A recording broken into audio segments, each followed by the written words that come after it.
Hey guys, welcome to our channel. இன்றைக்கி வீடியோவில் நம்ம என்ன டாபிக் பற்றி பார்க்க போகிறோன்னா, உங்கள் காதல் வாழ்க்கையில் தொல்லை கொடுக்கும் மூன்றாம் நபரை விரட்ட ஒரு மிளகு போதும். இதை நீங்கள் கரெக்டாக செஞ்சீங்க அப்படின்னா அந்த தேர்ட் பர்சன் உங்கள் லைஃப்பில் இருந்த இடம் தெரியாமல் ஓடி போவாங்க, திரும்ப வரவே மாட்டாங்க. நிறைய பேர் கேட்டுகிட்டே இருந்தீங்க, என் காதல் வாழ்க்கையில் இருக்கக்கூடிய அந்த மூன்றாம் நபரை எப்படி பிரிக்கிறது, அதுக்கான வீடியோ போடுங்க அப்படின்னு சொல்லிட்டு.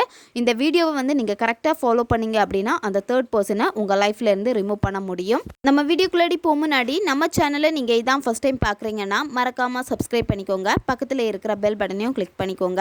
அப்போ தான் நான் போடுற வீடியோஸ் எல்லாமே உடனுக்குடன் உங்களுக்கு நோட்டிஃபிகேஷனில் வந்துக்கிட்டே இருக்கும்.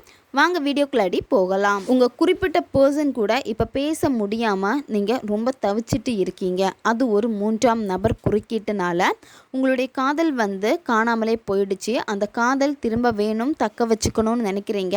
இந்த தேர்ட் பர்சன் இருந்தால் இந்த காதல் எனக்கு கிடைக்காது. தேர்ட் பர்சன் டோட்டலாக இந்த லைஃப்பை விட்டு, அதாவது எங்களுடைய லைஃப்பை விட்டு போகணும் அப்படின்னு நீங்கள் நினைக்கிற பட்சத்தில் இதை நீங்கள் செய்யுங்க. இதை நீங்கள் தொழில் செய்ய இடத்துல நீங்கள் பயன்படுத்தலாம். அதாவது இப்போ நீங்கள் தொழில் செஞ்சுக்கிட்டு இருக்கீங்க அப்படின்னா அங்கே ஒரு மூன்றாம் நபர்னால உங்களுக்கு தொல்லை இருக்குது அப்படின்னா அவங்களுக்காக இதை நீங்கள் செய்யலாம். கணவன் மனைவி இடையில பிரச்சனை இருந்து மூன்றாம் நபர்னால உங்களுடைய வாழ்க்கை பிரிஞ்சிருக்கு அப்படின்னா நீங்கள் செய்யலாம். காதலர்களுக்கு இடையில ஒரு மூன்றாம் நபருடைய குறுக்கீடு இருக்குது அப்படின்னா நீங்கள் இதை தாராளமாக செய்யலாம். நன்மைக்காக மட்டுமே பயன்படுத்துங்க.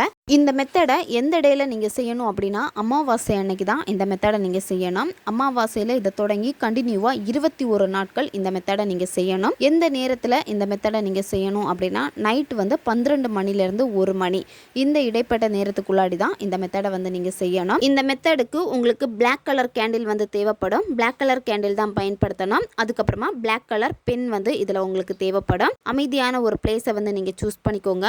யாருமே உங்களை டிஸ்டர்ப் பண்ணக்கூடாது. நீங்கள் மெத்தடு செய்கிறப்போ உங்களுடைய மைண்டு ரொம்ப ஃப்ரீயாக இருக்கணும். நீங்கள் செய்யக்கூடிய மெத்தடில் தான் உங்களுக்கு கவனம் இருக்கணும். அதனால் யாருமே உங்களை டிஸ்டர்ப் பண்ணாத மாதிரி அந்த இடத்துல உட்காந்துட்டு நீங்கள் இந்த மெத்தடை நீங்கள் செய்யுங்க. இந்த மெத்தடில் ஃபஸ்ட்டு நீங்கள் என்ன பண்ணணும் அப்படின்னா நீங்கள் அந்த கேண்டிலை ஏற்றி வச்சுருங்க. அந்த கேண்டில் லைட்டில் உட்காந்துட்டு தான் இந்த மெத்தடை நீங்கள் செய்யணும். இப்போ யார் உங்கள் லைஃப்பில் இருந்து போகணுன்னு நினைக்கிறீங்களோ அந்த மூன்றாம் நபருடைய பேரை உங்களுடைய இடது கையில் நீங்கள் இந்த பிளாக் கலர் பென்னால் நீங்கள் எழுதுங்க. அதாவது இடது உள்ளங்கையில் அந்த நபருடைய பேரை நீங்கள் எழுதணும். எழுதிட்டு அதுக்கப்புறமா என்ன பண்ணணும் அப்படின்னா ஒரு நல்ல மிளகு எடுத்துக்கோங்க. அதாவது பெப்பர் சின்ன உருண்டையாக பிளாக் கலரில் இருக்கும். நீங்கள் அந்த பெப்பரை என்ன பண்ணணும் அப்படின்னா இடது கையில் பேர் எழுதி வச்சுருப்பீங்க. அந்த கையில் வச்சுட்டு கையை நல்லா டைட்டாக மூடிக்கோங்க. மூடிட்டு நீங்கள் என்ன பண்ணணும் அப்படின்னா அந்த பர்சனை நீங்கள் நினச்சிக்கோங்க.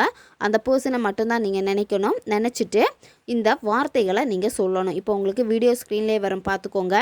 எங்கள் வாழ்க்கையிலிருந்து முழுவதுமாக விடுபடு. இந்த வாழ்க்கை எனக்கு சொந்தமானது. உன் வாழ்க்கையில் நீயும் அழகான ஒரு துணையோடு வாழ்வாய். இப்போது நீ இருப்பது எனக்கான துணை மட்டுமே. இந்த கணமே நீ சென்றுவிடு. இந்த வார்த்தையை 21 வாட்டி நீங்கள் சொல்லணும். கடகடன்னு சொல்லக்கூடாது. அந்த வார்த்தைக்கு அழுத்தமாகவும் திருத்தமாகவும் நீங்கள் அந்த எனர்ஜியை கொடுத்து நீங்கள் சொல்லணும். வாய் விட்டு சொல்லுங்கள். அதுக்கப்புறமா நீங்கள் என்ன பண்ணணும் அப்படின்னா இந்த வார்த்தையை 21 முறை சொல்லிட்டு அதுக்கப்புறமா 3 வாட்டி அந்த மிளகை பார்த்து ஊதணும். ஊதிட்டு அடுத்து என்ன பண்ணணும்னா அந்த மிளகை தரையில் வச்சுட்டு உங்களுடைய வலது காலால், அதாவது வலது கால் குதிக்கால் அந்த பகுதியில் வச்சுட்டு நீங்கள் அந்த மிளகை நசுக்கணும். நசுக்கிட்டு இப்போ சில நேரம் அந்த மிளகு பார்த்தீங்க அப்படின்னா நசுங்கி போகும், சில நேரம் நசுங்காது. பட் நீங்கள் அந்த அழுத்தம் குதிகாலால் கொடுக்கணும். அடுத்து என்ன பண்ணணும் அப்படின்னா அந்த மிளகை எடுத்து நெருப்பில் நீங்கள் போட்டுருங்க. இந்த மாதிரி தான் ஒவ்வொரு நாளும் நீங்கள் செய்யணும். 21 நாட்கள் தொடர்ந்து நீங்கள் செய்யணும். 21 நாட்களுக்குள்ளாடியே இது உங்களுக்கு நல்ல ஒரு ரிசல்ட்டை கொடுக்கும். உங்கள் காதலில் இடையூறாக இருந்த அந்த தேர்ட் பர்சன் விலகி போவாங்க. நீங்கள் நேர்மறையாக இருக்கக்கூடிய காரியங்களுக்காக மட்டுமே நீங்கள் பயன்படுத்துங்க. அதாவது நீங்கள் கணவன் மனைவியாக இருக்கீங்க, ஒரு தேர்ட் பர்சனால் பிரச்சனை அப்படின்னா அவங்களுக்காக நீங்கள் பயன்படுத்தலாம். கணவன் மனைவி இவங்களை பிரிக்கிறதுக்காக நீங்கள் செஞ்சீங்க அப்படின்னா உங்களுக்கு அதுக்கான பக்க விளைவுகளும் நீங்கள் சந்திக்க நேரிடும். அதனால் நன்மைக்காக மட்டுமே பயன்படுத்துங்க. ஓகே காய்ஸ், தேவைப்படுறவங்க இதை பயன்படுத்தி பாருங்கள். நம்ம சேனல் உங்களுக்கு பிடிச்சிருக்குன்னா மறக்காமல் சப்ஸ்கிரைப் பண்ணிக்கோங்க. வீடியோவை தேவைப்படுற உங்கள் ஃப்ரெண்ட்ஸுக்கும் மறக்காமல் ஷேர் பண்ணுங்கள்.